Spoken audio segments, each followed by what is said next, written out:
ખબરોમાં બન્યા રહેવા માટે બેલ આઇકોન દબાવો અને એબીપી અસ્મિતાને સબસ્ક્રાઇબ કરો. સાબરકાંઠા જિલ્લા પંચાયતના કર્મચારીઓની બદલીના વિરોધમાં એક દિવસના પ્રતિક ઉપવાસ થતા ધારાસભ્ય અશ્વિન કોટવાલની અટકાયત કરવામાં આવી.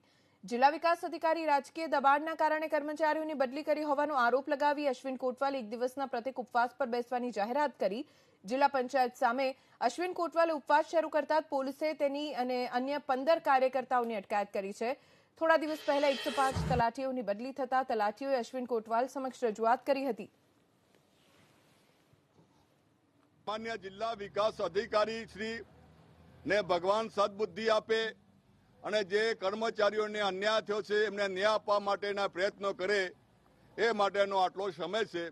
અને ફરીથી આ ધરણા કરતા જિલ્લા પંચાયત આગળ મારો કોઈ અનોખા પ્રકારનો વિરોધ હશે જ્યાં સુધી કર્મચારીઓને ન્યાય નહીં મળે ત્યાં સુધી.